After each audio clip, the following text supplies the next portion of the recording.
Hello everyone. Super star படமாக இருக்கும் ஒரு புதிய படம். ஜெய்பீம் படத்திற்கு பிறகு டிஜே ஞானவேல் இயக்கி வரும் திரைப்படம் தான் வேட்டையன். இந்த படத்தின் மீதான எதிர்பார்ப்பு ஆரம்பத்திலிருந்தே அதிகமாக இருந்து வருது. இந்த படத்தை லைகா நிறுவனம் தயாரிக்க அனிருத்தா இசையமைக்கிறாங்க.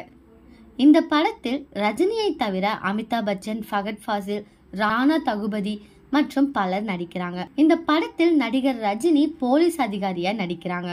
இதன் படப்பிடிப்பு திருவனந்தபுரம், சென்னை, மும்பை, ஹைதராபாத் போன்ற பல பகுதிகளில் பல கட்டங்களா நடந்து வருது. இந்த நிலையில் படத்தின் படப்பிடிப்பு பணிகள் சில வாரங்களுக்கு முன்பே முடிஞ்சிருக்கு. தற்பொழுது படத்தை குறித்த அப்டேட்டை மஞ்சு வாரியர் சமீபத்தில் நடந்த ஒரு நேர்காணலில் தெரிவிச்சிருக்காங்க. படத்தில் மஞ்சு வாரியர் ஒரு முக்கிய கதாபாத்திரம் நடிக்கிறாங்களாம். ரஜினிக்கு மனைவியாக இந்த படத்தில் நடிக்கிறாங்க. இந்த படம் முழுக்க முழுக்க சூப்பர் ஸ்டார் ரஜினிகாந்திற்கான படமாக இருக்கும் அப்படின்னு சொல்றாங்க. சூப்பர் ஸ்டாருடன் இணைந்து நடிப்பது மற்றும் ஜெய்பீம் எடுத்த இயக்குனருடன் பணியாற்றுவது மிகவும் மகிழ்ச்சியை கொடுத்தது அப்படின்னு சொல்லியிருக்காங்க.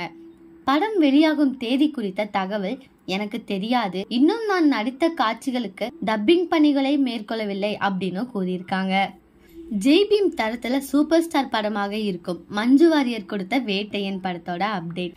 ஓகே கைஸ், இந்த மாதிரி லேட்டஸ்ட் சினிமா நியூஸ் அப்டேட் தெரிஞ்சுக்கணும் அப்படின்னா இந்த சேனலை சப்ஸ்கிரைப் பண்ணிக்கோங்க.